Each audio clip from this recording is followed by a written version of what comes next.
Assalamualaikum warahmatullahi wabarakatuh. Perkenalkan, nama saya Dila Ardifa, absen 7 dari kelas 11 MIPA 2. Di sini saya akan menjelaskan tentang sistem panca indera pada manusia. Kita tahu bahwa sistem panca indera pada manusia ini ada 5. Yang pertama adalah kulit sebagai indera peraba, yang kedua adalah lidah sebagai indera pengecap rasa, dan yang ketiga ada mata sebagai indera penglihat, yang keempat ada telinga sebagai indera pendengar, dan yang kelima adalah lidah sebagai indera pengecap. Baik, seterusnya saya akan menjelaskan bagaimana kelima panca indera ini dapat bekerja. Yang pertama adalah mata. Mata sebagai indera penglihat bagi manusia. Bagaimana manusia dapat melihat benda yang ada di sekitar kita? Berikut penjelasannya. Cahaya yang dipantulkan oleh benda di sekitar kita akan ditangkap oleh mata, kemudian menembus ke kornea. Kornea ini yang bagian yang terdapat pada mata untuk mentransmisi dan memfokuskan cahaya. Kemudian akan diteruskan melalui pupil atau ruang terbuka yang berbentuk bulat pada iris untuk dilalui cahaya. Kemudian intensitas cahaya yang telah diatur oleh pupil diteruskan menembus lensa mata. Lalu kemudian diteruskan ke retina. Setelah itu, daya akomodasi lensa mata mengatur cahaya agar jatuh di bintik kuning retina. Pada bintik kuning, impuls cahaya disampaikan oleh saraf optik ke otak. Cahaya yang disampaikan ke otak akan diinterpretasikan sehingga kita semua dapat melihat benda yang ada di sekitar kita. Yang kedua adalah hidung. Hidung adalah anggota tubuh yang berperan sebagai indera pembau atau pencium. Gas yang prosesnya adalah apabila ada gas atau senyawa kimia yang tercampur dalam udara di sekitar kita masuk ke dalam hidung, gas tersebut akan berdisfusi masuk ke dalam lendir hidung dan menempel pada sel komoreseptor. Pengikatan ini menyebabkan terciptanya potensial aksi atau impuls yang akan dihantarkan oleh sel saraf menuju otak. Otak akan memproses impuls dan mengubahnya menjadi sensasi bau tertentu. Otak manusia mampu membedakan ribuan macam bau yang berbeda, tergantung dari jenis senyawa yang tercampur di udara yang terhirup oleh hidung kita. Yang ketiga adalah lidah. Lidah sebagai indera pengecap rasa. Prosesnya adalah berawal dari makanan atau minuman yang masuk ke dalam mulut akan merangsang ujung-ujung saraf pengecap.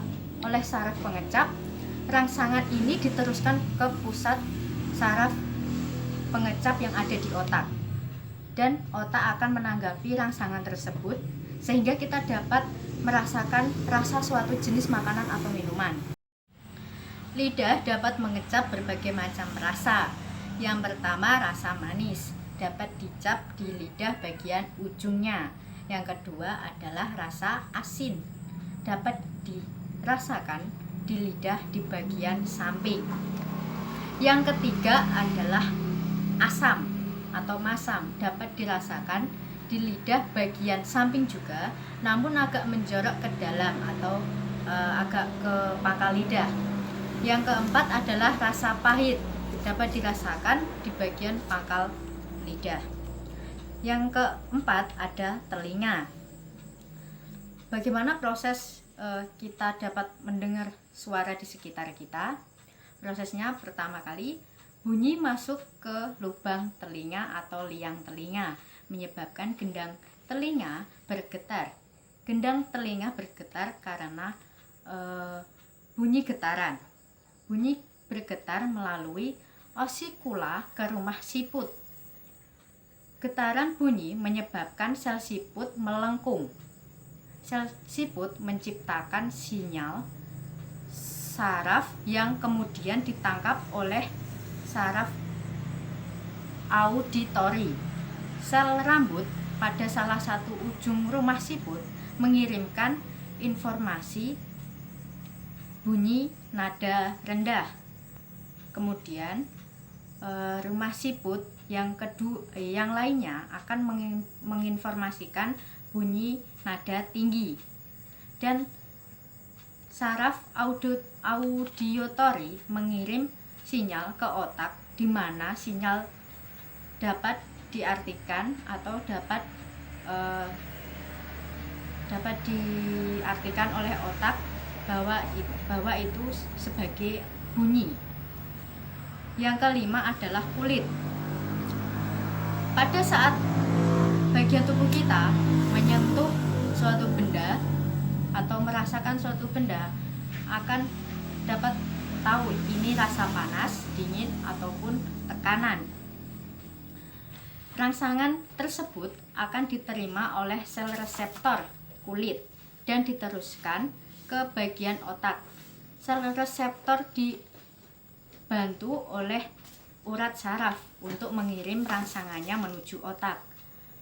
Otak menerima rangsangan tersebut dan mengolahnya dan mengirim sinyal kepada tubuh untuk menanggapi rangsangan itu. Jadi kalau kita merasakan menyentuh benda panas atau dingin, otak akan mengirim sinyal ke badan untuk refleks, merasakan sakit ataupun sebagainya.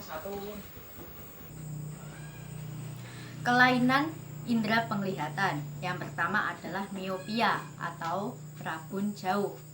Terjadi apabila kita tidak dapat melihat benda atau objek yang berada cukup jauh jaraknya dengan kita. Biasanya penyakit ini menyerang pada remaja dan dapat dibantu dengan menggunakan kacamata berlensa minus atau cekung. Yang kedua adalah hipermetropia. Ini disebut juga atau rabun dekat, kebalikan dari rabun jauh.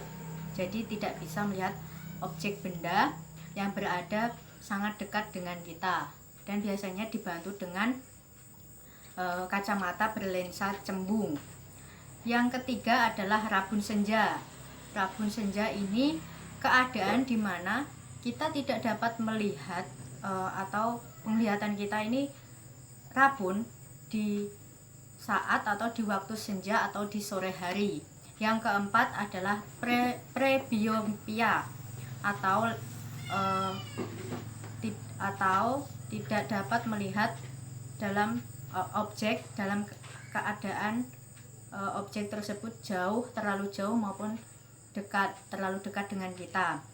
Biasanya dibantu dengan menggunakan kacamata berlensa rangkap atau 2. Yang kelima adalah buta warna. Buta warna ini adalah penyakit keturunan. Buta warna total itu hanya dapat melihat 3 warna saja, yaitu hitam, putih, dan abu-abu. Dan yang kedua adalah buta warna parsial. Ini tidak dapat melihat sebagian warna tertentu. Sudah cukup penjelasan dari saya. Apabila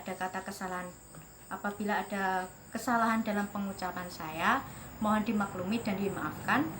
Wassalamualaikum warahmatullahi wabarakatuh.